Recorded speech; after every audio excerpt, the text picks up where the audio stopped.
All right, welcome back. We left off reading Paradise Lost. What's his name? Abdale, or I can't remember his name. It's in here somewhere. Anyway, this angel that had first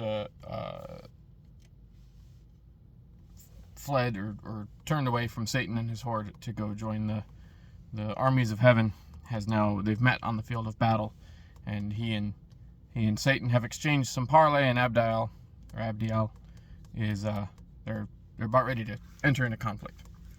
So saying, in noble stroke he, that is Abdiel, lifted high, which hung not, but so swift with tempest fell on the proud crest of Satan, that no sight nor motion of swift thought less could his shield such ruin intercept. 10 paces huge he back recoiled, the 10th on bended knee, his massy spear upstayed, as if on earth winds underground, or waters forcing way sidelong had pushed a mountain from his seat, half sunk with all his pines. Amazement seized the rebel thrones, but greater rage, to see thus foiled their mightiest. Ours joy filled, and shout, presage of victory, and fierce desire of battle, whereat Michael bid sound the archangel trumpet. And remember, this is Raphael telling all of this. This is about telling all of this to Adam and Eve. Throughout the vast of heaven it sounded, and the faithful armies rung Hosanna to the highest, nor stood at gaze the adverse legions, nor less hideous joined the horrid shock. Now storming fury rose, and clamour, such as heard in heaven till now, was never. Arms on armour clashing brayed, horrible discord, and the madding wheels of brazen chariots raged.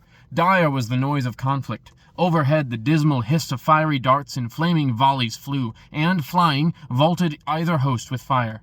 So under fiery cope together rushed both battles main with ruinous assault and inextinguishable rage. All heaven resounded, and had earth been then, all earth had to her centre shook.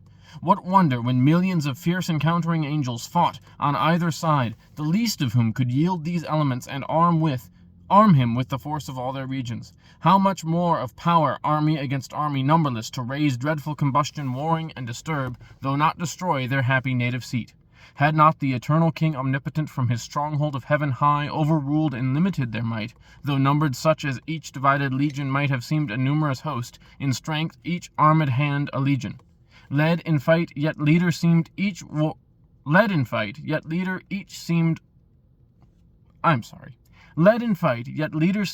warrior single as in chief, expert when to advance or stand or turn the sway of battle, open when and when to close the ridges of grim war. No thought of flight, none of retreat, no unbecoming deed that argued fear. Each on himself relied, as only in his arm the moment lay of victory. Deeds of eternal fame were done, but infinite, for wide was spread that war and various, sometimes on firm ground a standing fight, then soaring on main wing tormented all the air. All air seemed then conflicting fire. Long time in even scale the battle hung, till Satan, who that day prodigious power had shown, and met in arms no equal, ranging through the dire attack of fighting seraphim confused, at length saw where the sword of Michael smote, and felled squadrons at once. With huge two-handed sway brandished aloft, the horrid edge came down wide wasting. Such destruction to withstand he hasted, and opposed the rocky orb of tenfold adamant, his ample shield of vast circumference. At his approach the great archangel from his warlike toil surceased, and glad, as hoping here to end intestine war in heaven, the arch foe subdued, or captive dragged in chains with hostile frown and visage all inflamed, first thus began. Author of evil, unknown till thy revolt, unnamed in heaven, now plenteous as thou seest these acts of hateful strife, hateful to all, thou, though heaviest, by just measure on thyself and thy adherents, how hast thou disturbed heaven's blessed peace, and into nature brought misery, uncreated till the crime of thy rebellion? How hast thou instilled thy malice into thousands, once upright and faithful, now proved false? But think not here to trouble holy rest. Heaven casts thee out from all her confines. Heaven, the seat of bliss, brooks not the works of violence and war. Hence then, the evil go with thee along thy offspring to the place of evil, hell. Thou and thy wicked crew there mingle broils, ere this avenging sword begin thy doom, or some more sudden vengeance winged from God precipitate thee with augmented pain. So spake the prince of angels, to whom thus the adversary, nor think thou with wind of airy threats to all whom yet with deeds thou canst not. Hast thou turned the least of these to flight, or if to fall, but that they rise unvanquished, easier to transact with me, that thou shouldst hope imperious and with threats to chase me hence? Ere not that so shall end the strife which thou callest evil, but we style the strife of glory, which we mean to win, or turn this heaven itself into the hell thou fablest. Here, however, to dwell free, if not to reign. Again, that theme of I'd rather reign in heaven or reign in hell or be free in hell than to serve in heaven. That's his entire mantra, this whole book. Meanwhile, thy utmost force, and join him, named Almighty, to thy aid. I fly not, but have sought thee far and nigh. They ended parley, and both addressed for fight unspeakable, for who, though with the tongue of angels can relate, or to what things like on earth conspicuous, that may lift human imagination to such height of godlike power? For likest gods they seemed, stood they or moved in stature, motion, arms, fit to decide the empire of great heaven. Now waved their fiery swords, and in the air made horrid circles. Two broad suns their shields blazed opposite, while expectation stood in horror. From each hand with speed retired, where erst was thickest fight, the angelic throng, and left large field unsafe with the wind of such commotion, such as, to set forth great things by small, if nature's concord broke, among the constellations war were sprung, two planets, rushing from aspect malign, or fiercest opposition in mid-sky should combat, and their jarring spheres confound. Together both, with next to almighty arm uplifted imminent, one stroke they aimed that might determine, and not need repeat, as not of power at once, nor odds appeared in might or swift prevention. But the sword of Michael from the armory of God was given him tempered, so that neither keen nor solid might resist that edge. It met the sword of Satan with steep force to smite descending, and in half cut sheer, nor stayed, but with swift wheel reverse, deep entering, shared all his right side. Then Satan first knew pain, and writhed him to and fro convolved. So sore the griding sword with this continuous wound passed through him, but the ethereal substance closed, not long divisible, and from the gash a stream of nectarous humour issuing flowed sanguine, such as celestial spirits may bleed, and all his armour stained therewith so bright, forthwith on all sides to his aid was run, by angels many and strong, who interposed defence, while others bore him on their shields back to his chariot, where it stood retired from off the files of war. There they him laid, gnashing for anguish and despite, and shamed to find himself not matchless, and his pride humbled by such rebuke so far beneath his confidence to equal God in power. Yet soon he healed, for spirits that live throughout vital in every part, not as frail man in entrails, heart or head, liver or reins, cannot but by annihilating die.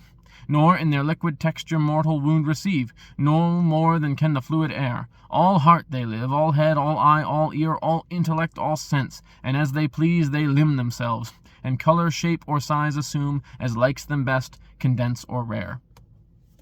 Meanwhile, in other parts, like deeds deserved memorial, where the might of Gabriel fought, and with the fierce ensigns pierced the deep array of Moloch, furious king, who him defied, and at his chariot wheels to drag him bound threatened, nor from the Holy One of Heaven refrained his tongue blasphemous, but anon, down cloven to the waist, with shattered arms and uncouth pain fled bellowing.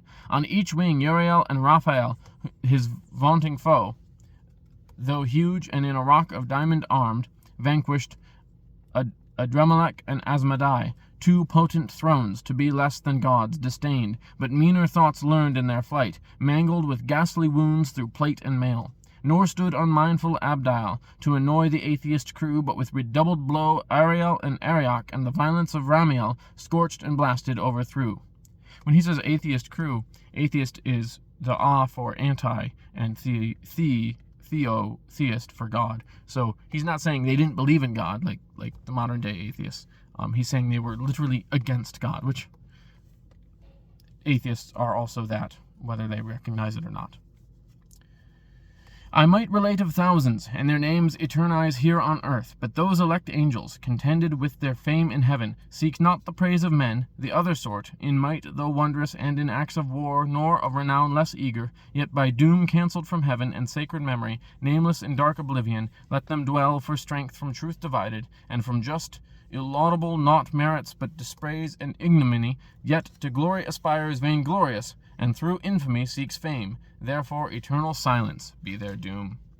And now their mightiest quelled, the battle swerved, with many an inroad gored, deformed rout entered, and foul disorder. All the ground with shivered armor strewn, and on a heap chariot and charioteer lay overturned, and fiery foaming steeds, what stood recoiled or wearied, through the faint satanic host, defensive scarce or with pale fear surprised.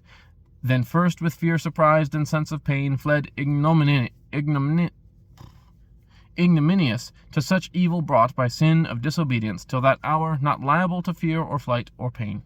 Far otherwise the inviolable saints in cubic phalanx firm advanced entire, invulnerable, impenetrably armed. Such high advantages their innocence gave them above their foes, not to have sinned, not to have disobeyed. In fight they stood, unwearied, unobnoxious, to be pained by wound, though from their place by violence moved.